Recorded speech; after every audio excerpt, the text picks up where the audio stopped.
The woman you're about to meet is making headlines all over the country in a very controversial rape case.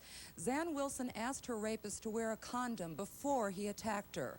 She charged rape, but he says the condom meant she consented to have sex. This case is now being debated around the country, but it first became public with Zan's call to 911.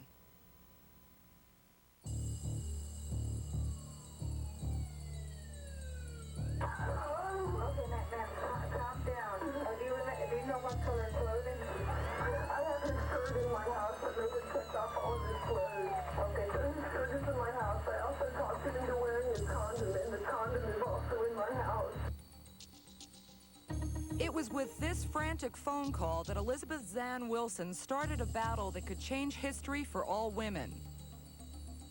Grand jury, just say no, don't let this rapist go. Grand jury, just say no, don't let this rapist go. Grand jury. Wilson claimed that this man, Joel Valdez, came into her home and was going to rape her. She asked him to wear a condom to protect herself from disease. Told me to put on the condom, so I did. I walked to the bed with her, and she went to her purse and opened her purse and got a condom out of there. Well, she tore the package off and she put it on me. Valdez says he thought she wanted to have sex and consented when she asked him to wear a condom. Asking a rapist to wear a condom is not indicative of any form of consent. It's only indicative of a very intelligent, very brave woman who is trying to protect herself. And the jury agreed. We, the jury, find the defendant Joel Rene Valdez guilty of the offense of aggravated sexual assault. I'm not the condom rape victim. I do not have a victim's mentality. I'm a survivor of rape, which is a violent crime. Joel, what's your reaction to the verdict? It's a mistake. Why? She lied. We're going to be hearing more from the rapist side of this story later in the show. But first, I want you to welcome Zan and her lawyer, Mark Mueller.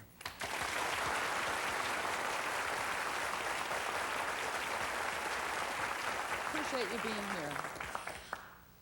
At the end of that news package, we basically heard this man Valdez say that you lied.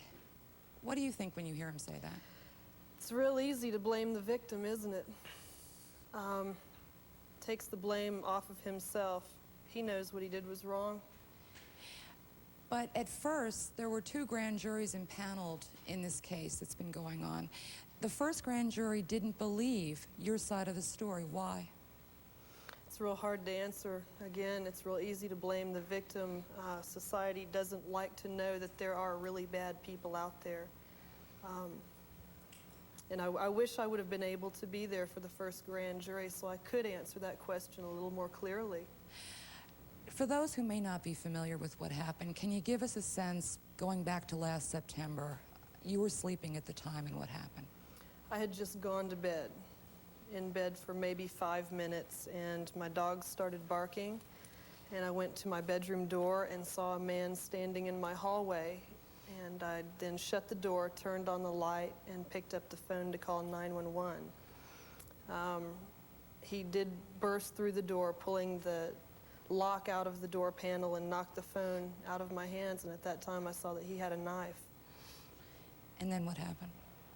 He wanted me to kiss him, and he proceeded to rape me for 45 minutes. Could you explain how this condom came into play during this? Having a knife a foot away from my face, sitting on the bed, I knew that there was nothing I could do at that point to change what was about to happen to me, but I knew that I could do anything possible to walk out of there alive. And what you're saying is that condom would in fact protect you from some sort of disease? In the age of AIDS, a penis can be a murder weapon. Did he agree to put this condom on? Not at first. He asked me why, and I told him I was afraid of AIDS. His response was, "I ain't got no AIDS." And I said, "Well, what makes you think I don't?" And he had a bit of concern for himself, and then made me put the condom on him. So, because this is, from what I understand in reading about the case, where the twist came with maybe the first grand jury, the fact that you would actually put the condom on him left some doubt in people's mind that there wasn't consent involved. That's real sad, isn't it? Gosh, you know, it's just because someone chooses to save their life doesn't mean that they should be judged for that.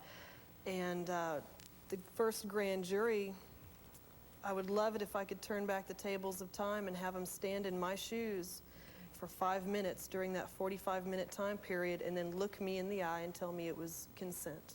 Okay. How did you get away after this 45-minute attack? He did put the knife down and allowed me to move away from the wall so I could perform other things on him.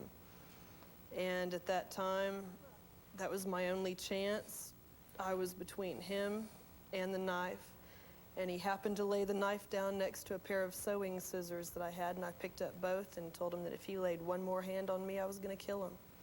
And I ran out of my house naked, pounded on my neighbor's door. All right, now, when you heard this news that the first grand jury had basically said there wasn't enough evidence to indict him, what was your reaction? Shock, especially since there was a taped confession. I was shocked to find out that it was a grand jury including 7 women that did that.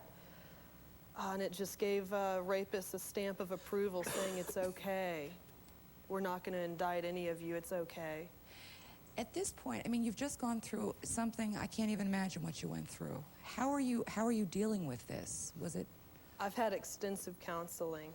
I've had also a great support group with my family and friends, which is very important.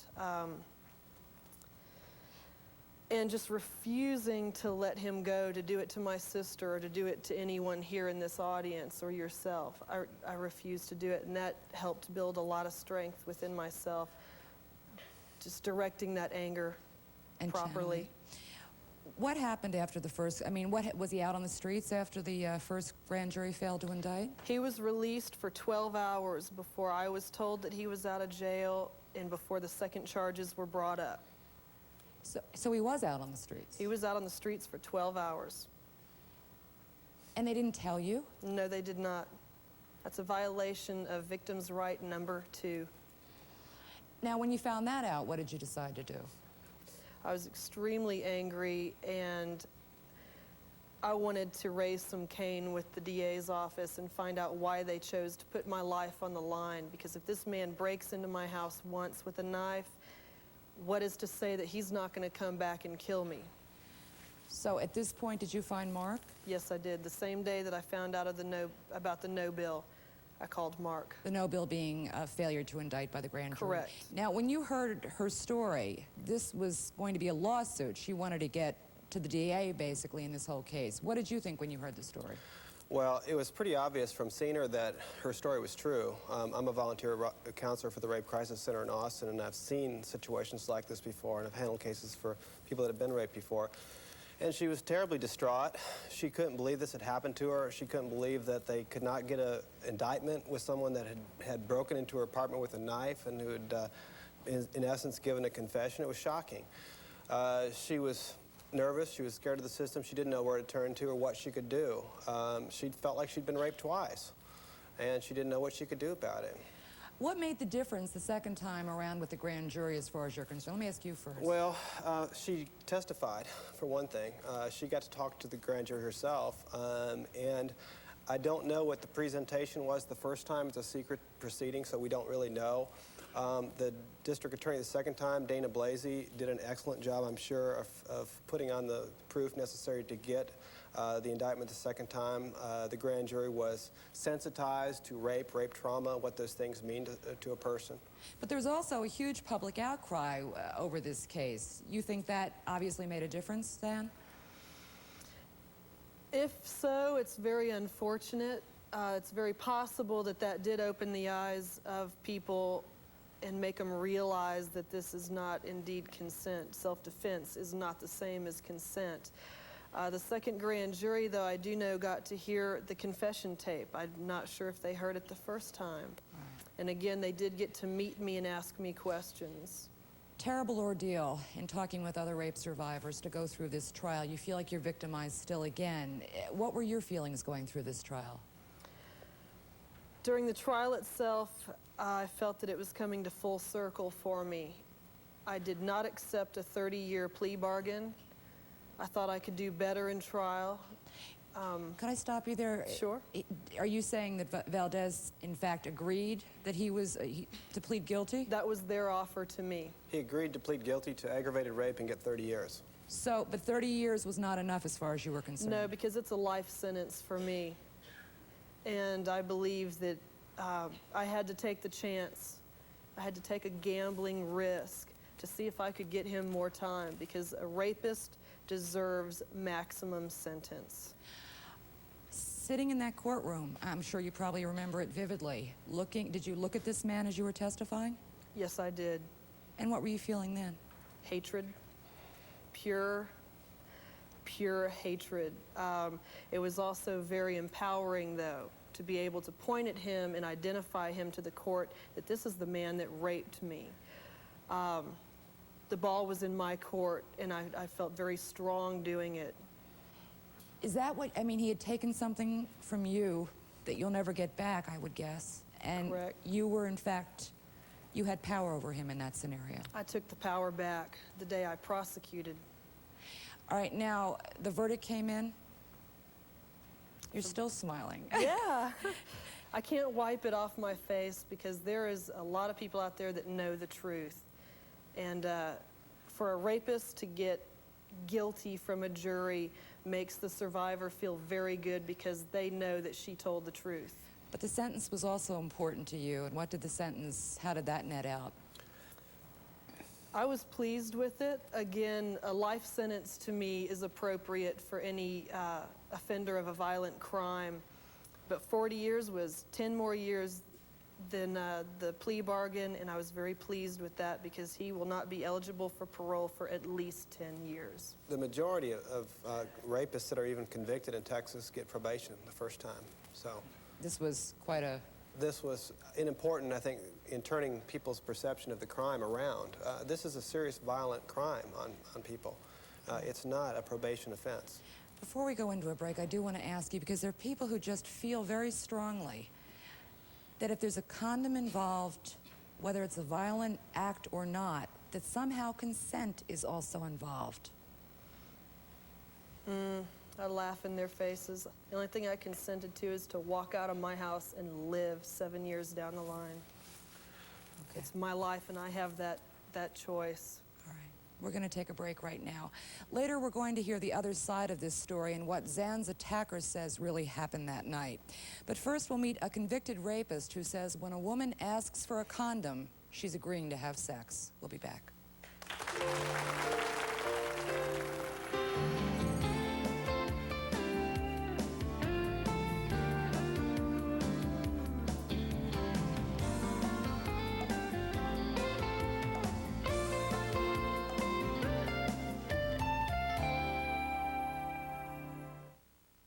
Begged him to wear a condom. He at first refused. Again, she begged him to wear a condom because she told him she didn't want to die of AIDS. If a woman asks a rapist to wear a condom, does that mean she's consenting to have sex?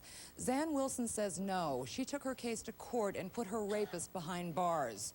Joining us now is Brandon. He's a convicted rapist who says if a woman asks a man to wear a condom, she is saying yes to sex.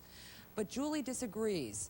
She says she was gang raped by a group of men who did not wear condoms, and she worries every day she'll test positive for the AIDS virus. Brandon, let me start with you. You feel strongly about this particular case because your case also involved the fact that you had worn a condom. Yes, I do. I don't think she was raped. I think that the act of giving someone a condom is consent. Were you there? No, I wasn't. But I was convicted of a crime where I wore a condom, and I can't say that I was, but yet... So you're using that as your excuse? No, I'm not. I'm just saying that that for you to give someone a condom, that to some men is a golden opportunity. That's almost a written invitation. That's a paved street of gold for sex, and I think that is consent on your part, because you two were the only people there, and I think that there were only that you two were the only people that knew. And Did you know that he climbed over a 6-foot fence and broke in her house at 3:30 in the morning with a knife? like I say, I don't know the specifics. Only those Okay. two know what happened. Let's just, because, you know, you weren't there and she wasn't there That's in your right. particular case, but what happened to you? What happened to me was it was New Year's Eve, and a couple of friends of mine and I had been drinking quite heavily, and we went back to an apartment, and I went into this girl's room, woke her up, and asked her for sex, and she consented, and afterwards she screamed rape on me. She tried to say that she was too intoxicated to know that she knew what she was doing, but yet she could remember all the details of what happened, you know, so that's sort of what happened to me. Well, so why would anybody, I mean, to float a fantasy through the court system is, you know, a painful ordeal when you're talking about rape. Why would she do this? Oh, why not? I mean, well, I don't know. A lot of people lie about things. One of the things that she said to me whenever she left, when I was leaving, was that we can get a hell of a lot of money out of you for what you've done, you know.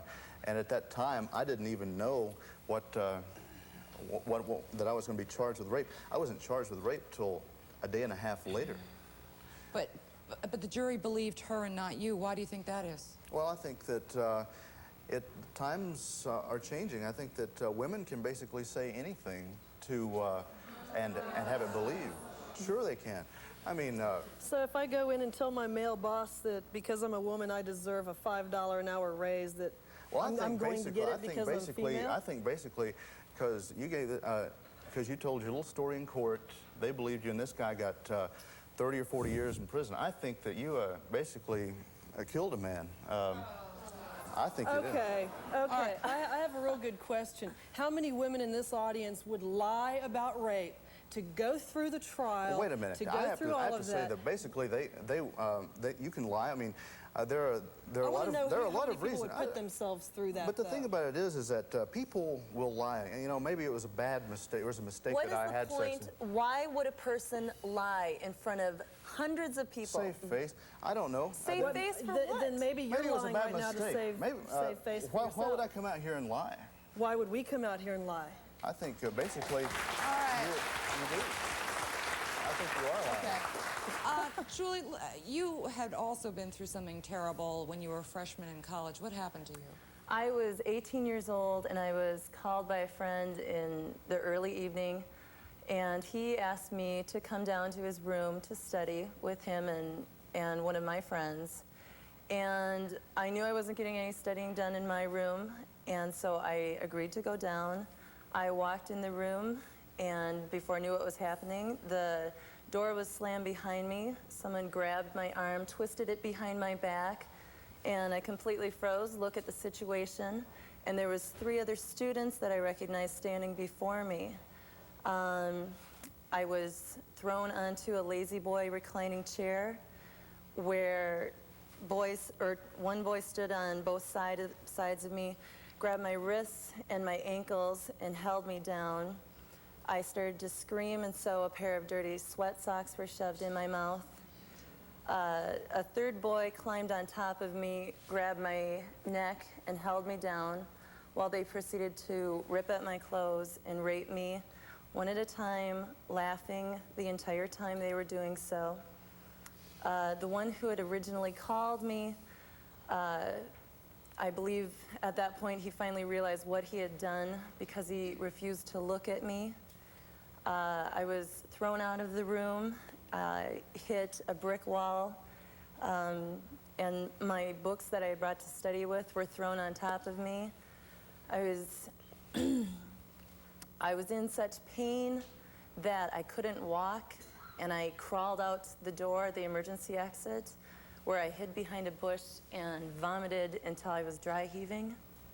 At that point, I crawled up to my single dorm room, got in the shower, and sat in the fetal position for over an hour with blood and urine and semen seeping down my legs and in my sweatpants. This never went to trial. I went to the school administrator and told him what had happened to me. He told me that if it really did happen, then I had provoked it with what I was wearing. I was wearing sweatpants and a sweatshirt, and that it was my fault. And being a young and naive 18-year-old, not familiar with my environment, I believed him.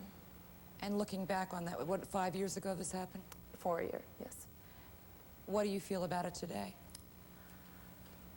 I feel frightened because I have to get tested I used to get tested every 2 months for AIDS. Now I go every 6 months, every year, just to make sure that I don't have it. This is something that I have to live with for the rest of my life because of what happened to me for 30 minutes when I was 18 years old. If any of those men were watching right now, what would you want them to hear from you? I would tell them that they took away 5 years of my life and that I stopped living for 5 years. I didn't know what happiness was or satisfaction. I just want to get that back. Thank you for being here. It isn't only men like Brandon who think women are making up charges of rape. When we come back, we'll meet a woman who says Zan is lying about her rape case and setting a bad example for women everywhere. We'll be back.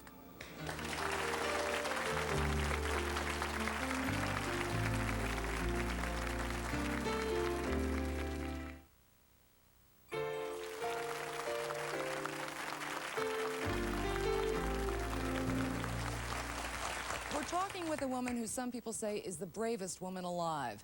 Zan Wilson asked her rapist to wear a condom before he had sex with her. She charged rape, and he's been sent to prison. My next guest, Audrey, thinks Zan is lying about what really happened that night. And why do you think that, Audrey? I find it very difficult to believe that, that there's such a thing as a kind rapist. And what's even more difficult for me to grasp is that we are, as a society, so quick to take what she has to say as value and what he has to say as valueless. There are two sides to this story. I wasn't there. I don't know what happened. But what I have a difficult time as a person is hearing you all just accept what she has to say. And he has a story. Here's a man who is mentally deficient.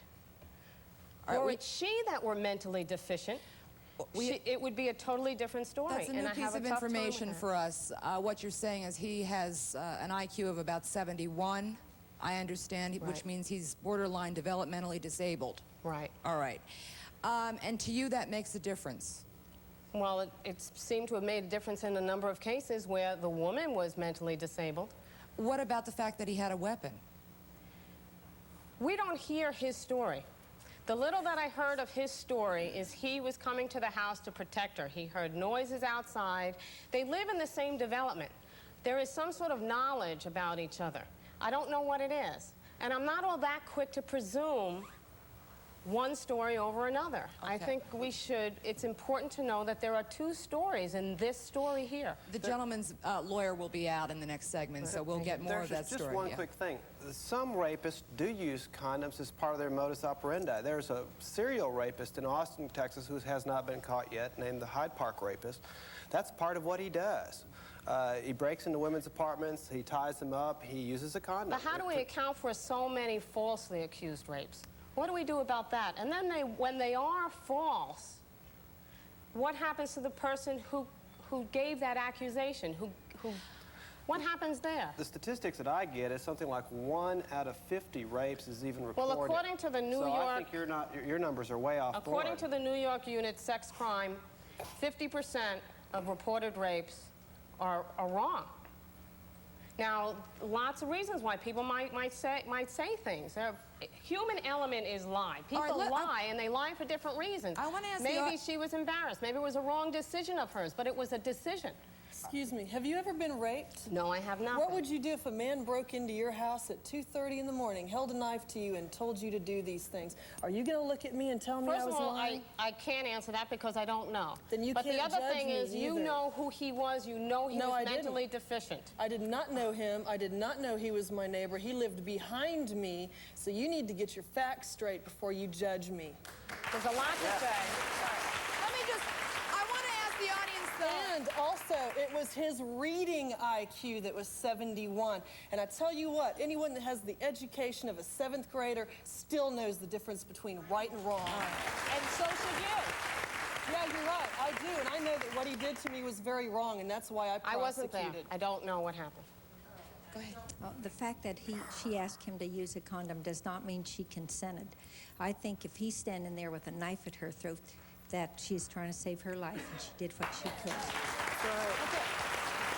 But I think, I mean, Audrey, correct me if I'm wrong, you seem to be reacting to the fact that you think that a lot of women are crying rape unnecessarily. I mean, you Here's think... a man who's sitting next to me who is convicted. He's out on parole now. All of his rights have been taken away. He is not a citizen of this country anymore, nor can he vote. And nor can a lot of other things happen that you and I take for granted. He can't do this anymore. And it's because he's wrongly accused. So when other women who are raped, they're not listened to the same way, because there are people who lie. Lie why? I don't know why. She had enough credibility. She knew what she was doing when she drank. She was very drunk on this New Year's Eve where they got together. She made a decision to drink. She made a decision to have sex. But did she open the door and let him in, or did he let himself in? They were There's together. a big difference They there. were at a party. They were together.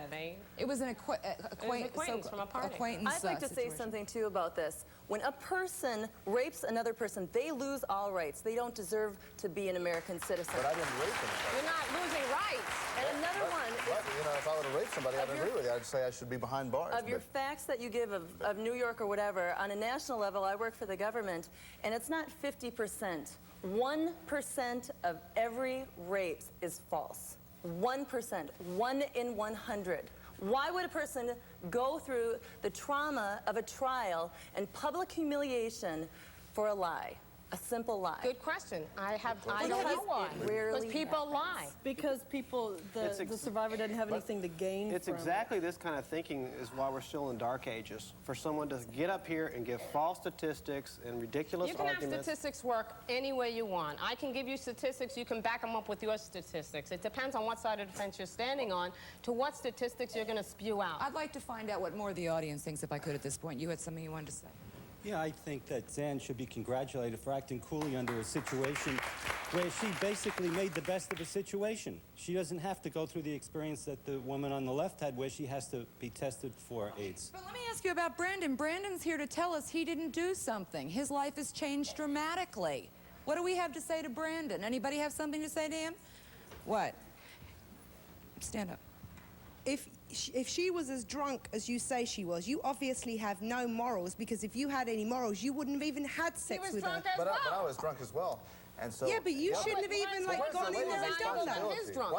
Why did she have to drink so much and then, you know, consent? Why did you drink so much and have sex with her? right Having morals does not make somebody a rapist. I'm going to have to, excuse me, folks, we're going to jump into the break. When we come back, we're going to hear the other side of Zan's rape story. Her convicted rapist tells quite a different version, and we'll have that when we come back. We'll be back.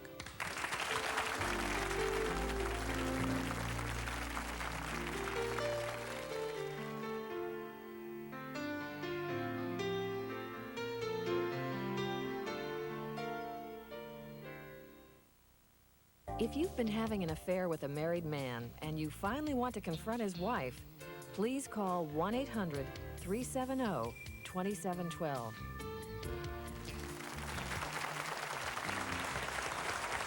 We're talking about a controversial rape case in which the victim, Zan Wilson, asked her attacker to wear a condom. Malcolm Nettles is the lawyer for Joel Valdez, the man convicted of raping Zan. He says his client thought Zan wanted to have sex with him when she asked him to wear a condom. Now, you've been backstage. We should point out that Zan has left because she feels that she really doesn't want to be up on the set with you, and we respect her wishes in that matter. You've been listening, though, to what's been said out here. Basically, what is your client's side of the story? My client's basic side of the story is that that particular night, he lived in an apartment which was next to hers. It was a quadruplex. That he had been drinking heavily. The evidence showed at trial, and witnesses testified as to how much he had been drinking. At about 2:30 in the morning, he left a residence where he'd been drinking with some other individuals, got him another beer, went wandering around, says that he saw her light on and that her sliding glass door was open. He walked into her house. No one was home, walked all around her house, then went to the downstairs bathroom and began to throw up. Can I just ask you, isn't there a